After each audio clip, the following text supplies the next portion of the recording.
கேதார்நாத், பத்ரிநாத் மற்றும் 60க்கும் மேற்பட்ட ஆலயங்களை தரிசிக்கும் சார்தாம் யாத்திரை.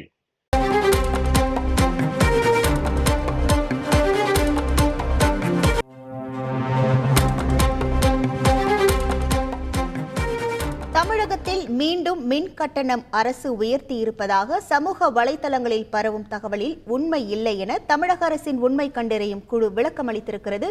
கூடுதல் தகவல்களோடு இணைகிறார் நமது செய்தியாளர் தாயுமானவன். வணக்கம் தாயுமானவன், இந்த விளக்கம் குறித்தான முழு விவரங்கள் என்ன?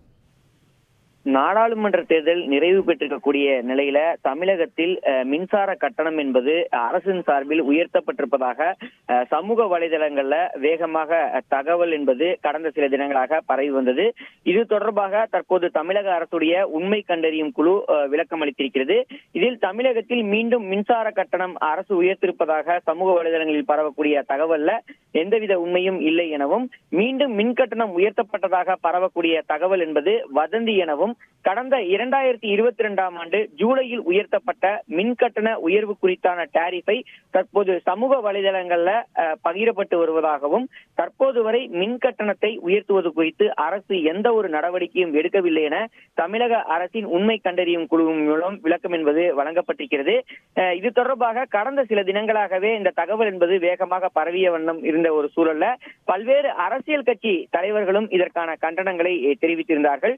குறிப்பாக மின்கட்டண உயர்வு என்பது சாமானியர்களை பாதிக்கும் என பல்வேறு அரசியல் கட்சி தலைவர்களும் தகவலை வெளியிட்டிருந்த ஒரு சூழல்ல தற்போது தமிழக அரசின் சார்பில் உண்மை கண்டறியும் குழுவின் மூலம் விளக்கம் என்பது வழங்கப்பட்டிருக்கிறது. அந்த விளக்கத்துல சமூக வலைதளங்கள்ல பரவக்கூடிய டாரிஃப் என்பது பழைய டாரிஃப் எனவும் 2022 ஜூலையில் உயர்த்தப்பட்ட மின் கட்டணம் குறித்தான டாரிஃப் தான் பகிரப்பட்டு வருவதாக குறிப்பிடப்பட்டிருக்கிறது.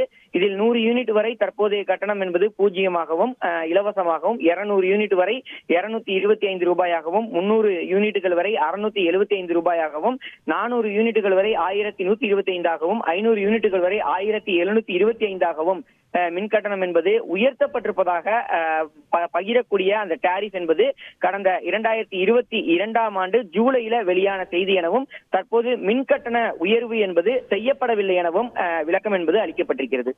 உங்கள் முழு விவரங்களுக்கு நன்றி தாயுமானவன். கேதார்நாத், பத்ரிநாத் மற்றும் 60க்கும் மேற்பட்ட ஆலயங்களை தரிசிக்கும் சார்தாம் யாத்திரை.